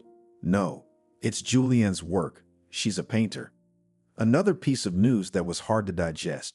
For so many years, he'd been admiring a painting that was actually painted by his own sister. "Did you bring a drink? I feel like getting drunk tonight," he said sadly. "No, no need. Let's go fry pancakes," Ariana suggested, took his hand and led him into the kitchen. She quickly and skillfully kneaded the batter, heated the pan, which was like a young virgin, because for so many years John had not even known about it. When the nanny began to fry pancakes, the smell hit the guy's nose, which once he simply adored. He used to love to sit in the kitchen and watch Nanny make pancakes. Sometimes he'd try to snatch one before she was done, but he'd always get a shovelful of pancakes. And then she would take a few pancakes, arrange them nicely on his plate, and he would eat them greedily. This time John just sat and watched, trying to get his thoughts in order. When Ariana was done, there was a plate of pancakes and 2 mugs of tea on the table. She sat down across from him and slid one of the cups over to him. "Help yourself," she said quietly, and took a sip herself. John took one pancake and shoved it into his mouth. He liked to do that when he was a boy. The pancakes were very thin, and there was so much condensed milk. It was just like it used to be. It was a little bliss. It was like he was back in his childhood again. The same thing happened with the next pancakes until the plate was empty, as was the mug of tea. "How long have you been subscribed to me?" he asked suddenly. "A couple years now," Ariana admitted. "Been following me?" "More like starting at age 70. It is considered that at this time people are just living out their life, but can no longer seriously change it. And the white squares are what you have left to live. That is, the years when you can seriously change your life. There's not that many of them. See? Imagine if they all turn red and you still don't have any moments you really want to remember. What are you? A psychologist now?" "Actually, yes, look," he said and pointed to the square with the number 35. "In this square you could meet your future wife. And in the next one, you could get married. And in 2 more squares, you would have a little girl, and you would name her Mabel. What? John laughed. I would never in my life have named my daughter such a stupid name. Mine would be Hannah or Christina, but definitely not Tonya. Okay, let it be Christina. Ariana smiled now, but in 3 more squares, you'd have a son. Let me guess, Tom, right? Wrong again. I would name my son Alex or Nate, but definitely not Tom. That's kind of a weak name. See, you're a good thinker. But if you don't change anything in your life, they'll just keep getting redder and redder, said Ariana, and began to shade the white squares one by one. At that moment, the meaning of her words came to John. He had lived every day and every year in vain. He had left nothing behind. Nothing at all. Stop it. I hear you, he said, and snatched the piece of paper from her. Don't do that, and stay out of my head. I'm sorry, I didn't mean to upset you. It's all your Instagram. I've been watching you slowly burn through your life all this time. I wanted so much to tell you that you have other options. You can be a husband, you can be a father, you can have children, but you're just living and life is passing you by. So many people envy you, but they don't even realize that they're the ones to envy. Don't feel sorry for me. John got angry. I don't feel sorry for you. No offense, please. Can I see that painting again? I'd missed it so much. John nodded, and she went into his bedroom, and the boy followed her for some reason. How old was she when she painted it? 15, Nanny answered thoughtfully. It's one of her best paintings. Your father always adored it. He even resented me a little when he found out she moved in with you. I still don't believe you've got it all worked out here, John admitted. Ariana squatted down beside the bed and began fumbling underneath it with her hand. After a moment, she pulled out a piece of embroidered cloth. You know what this is? It's an amulet. My grandmother made it for me when I was little. She said it would protect me from bad people. I left it here to keep you safe, she said, tears glistening traitorously in her eyes. No more proof was needed. John now definitely believed that she had created an impeccable coziness in the apartment he'd lived in for so many years, and he hadn't even realized it. Okay, I should probably get going. Your father will be back soon. Ariana headed for the exit and John followed her out. Can I ask you something? She asked sadly. Ask. A hug, she said and smiled. John remembered again how much he loved cuddling with his nanny when he was little, and she had loved it a lot too. He walked over to her and hugged her tightly, and it was so strange.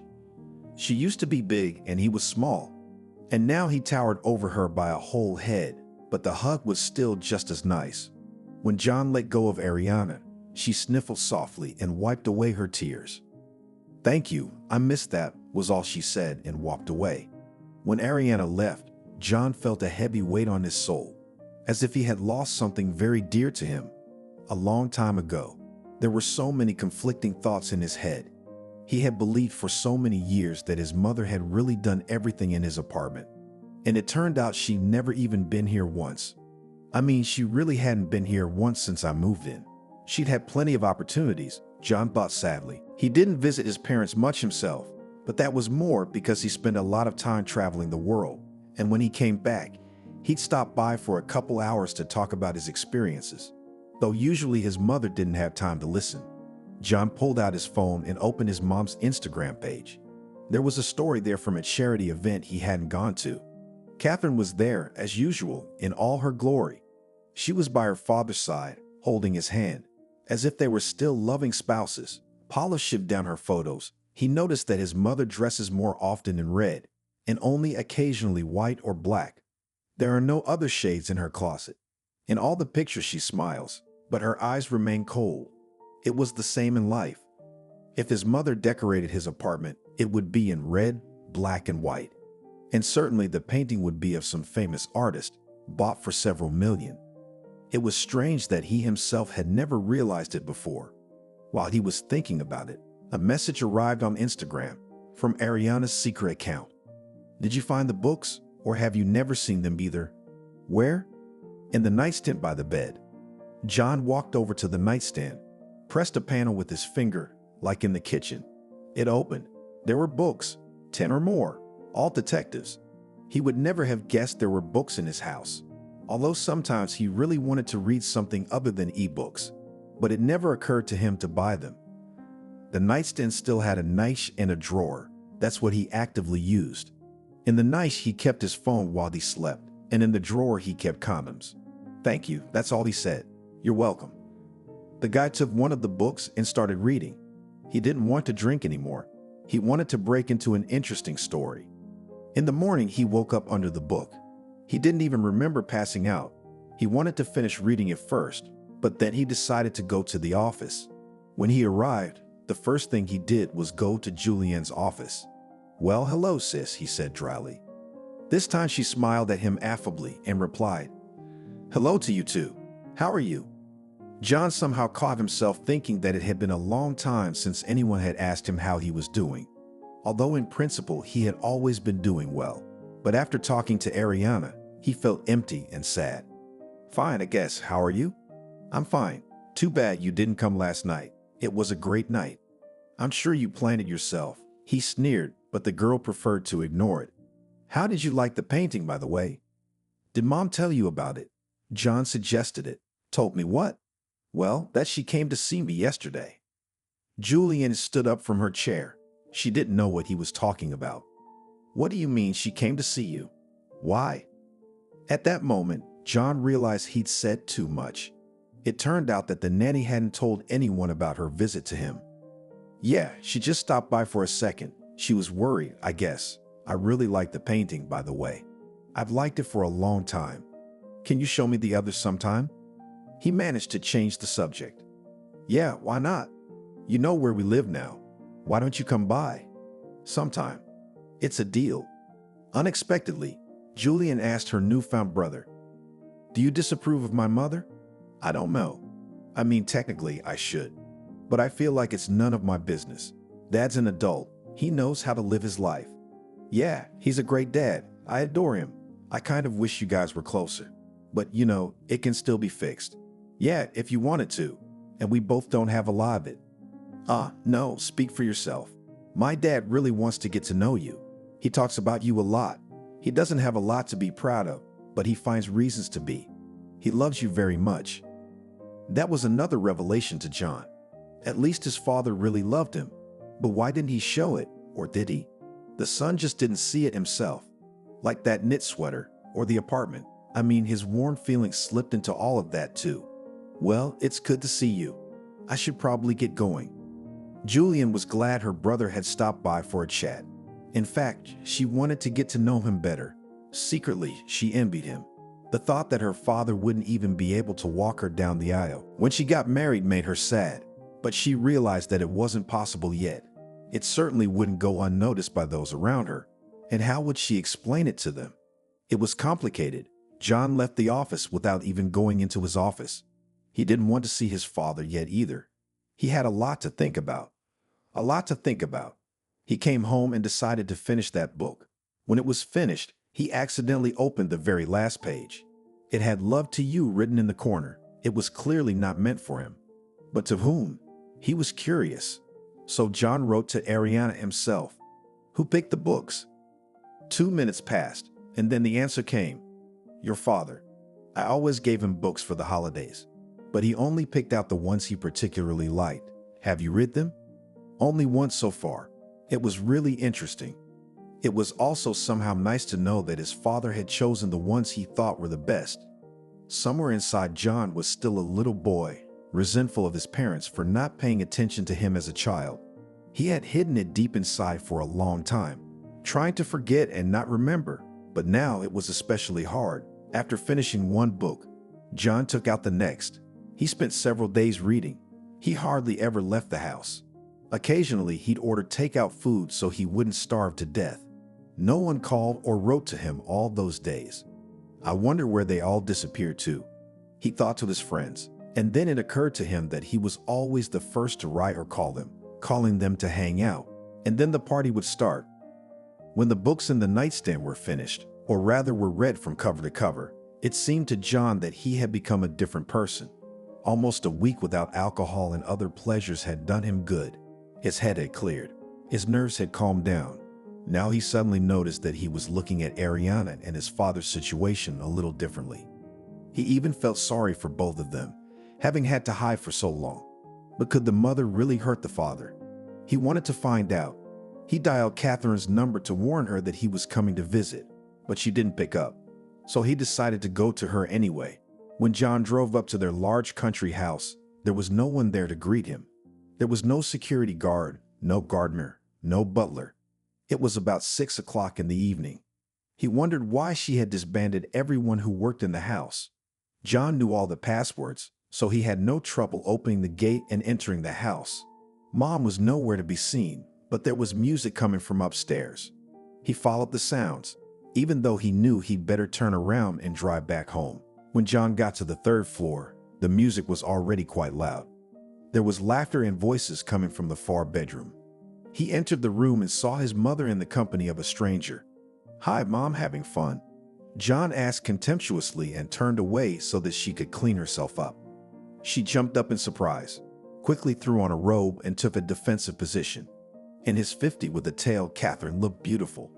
But it was no surprise to anyone because she spent so much money on aesthetic medicine and plastic surgery. Once she promised herself that she would remain young and beautiful as long as the money. "What are you doing here? I'll explain everything to you," she said and dragged him by the hand out of the room. They went down the stairs together. Catherine poured herself a glass of wine and her son splashed whiskey in a glass. "Thank you, I'm actually driving," her son told her and pushed the glass away. And how long have you not been drinking while driving? That's news." Decided to play an ordinary mortal or on the traffic cop's sorry to spend money? "I just don't want to. So go ahead and explain. You promised," insisted the guy. Catherine definitely looked at him.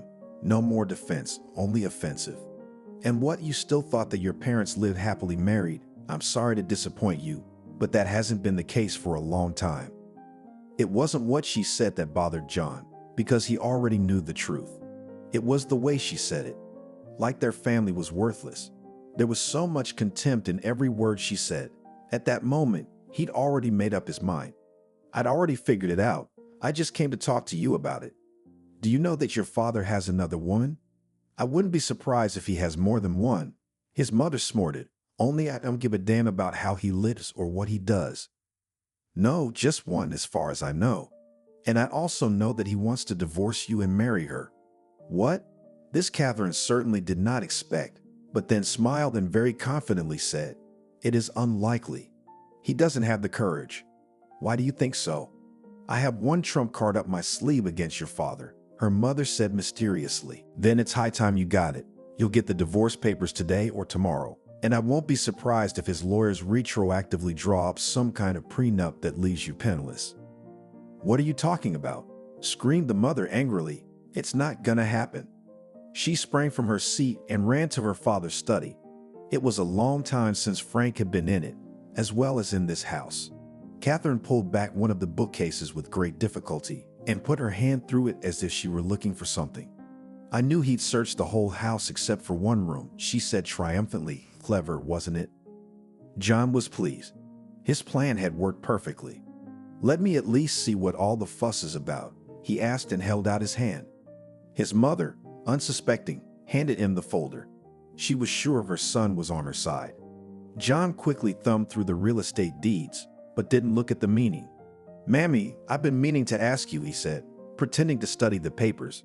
"How did you know that I love the color purple so much?" "What do you mean?" Catherine asked him uncomprehendingly. "Well, remember, you decorated and furnished my apartment? You specially ordered purple towels, didn't you?" The woman guessed that something was going on, but could not understand what was the matter, so she decided to play along with her son. "Of course, I'm your mom. I know what your favorite color is. You've loved purple since you were a kid. That's why the towels were that color," she said with a smile. "You're wrong. I've always loved orange. And the towels there were orange," replied the son sadly. "What do you mean by that?" "I'm saying I'm keeping the papers. You'll divorce your father and you won't make a scene out of nothing. You'll get your half after the divorce and leave him alone. And if you get naughty, he'll sue you for everything. After all, I'm sure it won't be hard to find evidence of your many infidelities. Did you hear me? Or repeat again?" "Wow," was all he could say. Frank walked over to John and gave him a hug. "Thank you, son. It's a wonderful gift." Ariana stood behind him and sobbed softly. She, too, couldn't believe that now they could finally be married. She'd been dreaming about it for years. Come on, Dad, I get it. It had to be done. But Mom would never have given you the papers herself. I hope you don't leave her with nothing. After all, she was your wife for so many years, and she'll still be my mother. I didn't plan on leaving her with nothing. I still can't believe it. Julian, come here. We have great news. Julian was already in the living room. She was standing behind Mom and she heard everything. You're awesome, bro, she said and hugged John too. You promised to show me something, her brother said and gave her a hug. They went to her room together and Julian showed her brother her favorite paintings. She even gave a couple of them away. One of them had a beautiful girl with blonde hair painted on it, but her sister wouldn't admit who it was. A couple days later, Ariana stood in the bedroom near the mirror and looked at her reflection. She was wearing her favorite dress that she had longed to wear on a real date with Frank. Tonight, they were to have dinner together at her favorite restaurant. She'd only gone there alone before, or with Julianne. But tonight all her dreams were going to come true. She had dreamed of this day for so long. And she was so grateful to John for his help. The divorce wasn't the easiest. Catherine hired lawyers to get the most out of her husband. He had no problem giving her the house she lived in, and several other properties abroad. He with difficulty managed to agree with his almost ex-wife so that she did not claim his business. But in the end, everyone was satisfied. As soon as Frank divorced, immediately took Ariana to the registry office to apply. They were married a week later. They did not have to wait a whole month because for money you can solve some small difficulties. They played a wonderful wedding, to which they invited only their children and the best friends. Ariana stood near the wedding arch and looked at it. It was decorated with snow-white roses and orchids. John looked at her and couldn't look away. He still loved his former nanny who was able to replace his mother, even if only for a short time. Are all your dreams coming true now? He asked quietly, coming up behind her. Ariana turned to him and smiled. She took his hands and said, It's all only because of you, buddy. It's only because of you. Wrong, it's all because of you. Thank you for coming back into my life again. I've learned a lot. I think I'll try to make better use of the remaining white squares on that paper. You do that, sweetie. Money can't buy happiness. I believe that everything will be fine. I promise, but please don't disappear again. When it was time for Julianne to get married, Frank himself took her down the aisle. The girl looked beautiful in her wedding dress and madly happy to have the whole family together. The celebration was decided to arrange on the seashore as the young bride dreamed. By that time, John had already managed to get acquainted with her fiancé Mickey, who worked as a chef in one of the best establishments in Washington.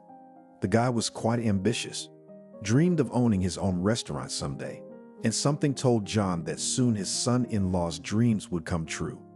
With the maid of honor and Juliana's best friend Fiona, he met only at the wedding because he was not at any rehearsal. He was busy. He'd been delving into the firm's business. Therefore, he arrived just a couple of hours before the ceremony.